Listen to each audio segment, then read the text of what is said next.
All right, this week we're covering one verse, maybe a verse and a half, but two important application points to take home. So let's go ahead and dig into Luke chapter 4, verse 42. It says, early in the next morning, Jesus went out to an isolated place. The crowd searched everywhere for him, and when they finally found him, they begged him not to leave. Now, this is just a simple verse, but it really spoke to me in a couple ways. The first is, man, it's the next morning, and Jesus is just coming off healing all these people, a never-ending stream, like Jason kind of talked about last week, that these people just kept coming and coming. And Jesus is healing every one of them. And he's obviously getting tired. And he takes time to rest. That's the first point I want to talk about this week, is rest. In today's world, man, we're all running so nuts all over the place, doing all these different things.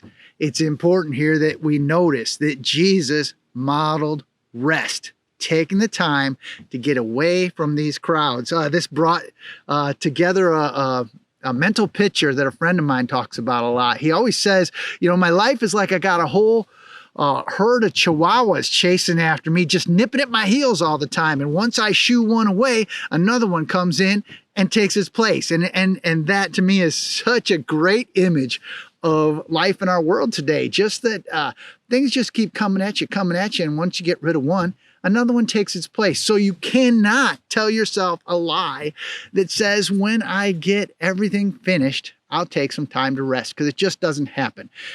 Just like Jesus in his verse, we need to prioritize that up in our life and take time to rest and keep ourselves healthy. This time of year, for me personally, is a rest period. Done with the racing season, the travel's pretty much over, just a little stuff here and there. So I really take this time until, let's say, middle of January, February, to just rest as much as I can and recharge for what's ahead. So Jesus models that. It's important for us to do that in our life as well. The second thing is about this crowd. They're begging him not to leave, as we'll see in the coming verses. I mean, this is where Jesus' ministry is about to launch and go big time. Jason talked about that last week as well, that we're getting into this very important part where things are just going to be coming at us so quick. I'm so excited to be talking about all the stuff that's going to be going on in these verses we're covering. But that's what I want to talk about today. The second application point is, what's your ministry? Jesus had these people that wanted him to stay with them, and they were trying to keep him from his ministry. They didn't realize it, and a lot of times I think we don't realize it as well. But first, we need to identify what our ministry is, and second, identify what might be keeping us from that thing that God's calling us to do.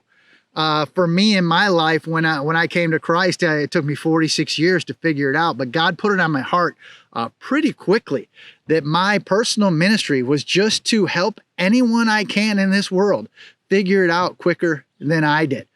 Just spread seeds, encourage people that God just might touch them and reach their hearts. I don't care if it's a little kid, a middle-aged person, or old person, doesn't matter. The important thing is that I just want to help them work through any faith problems, questions, issues that they might have that I might be able to help them with, because I was there the majority of my life myself. And speaking to that second part, what's holding you back from your ministry? Maybe take some time in prayer this week and look at your life with God, just going through and sorting it out of what might be keeping you from doing the thing God has called you to do. I mean, we're all very good at coming up with excuses or different reasons why, I really have a heart for this, but I don't do it because of this. And Jesus had that same thing in his life right here. These people were trying to keep him with him, keep him from doing the ministry that he was put on this earth to do. And thank God that Jesus was able to stick to his focus of his mission by spending time, that rest time in prayer with God, and just staying focused on what he was here to do. So I just want to encourage us in those things this week. Number one, rest. Take some time in prayer with God while you're resting. 2, identify your mission. And 3, I guess, identify what might be keeping you from doing that mission in life. So I hope you enjoyed today's message. We'll be back next week with another one, and things are going to get moving pretty quick here as we get into following Jesus through his ministry. Have a great week.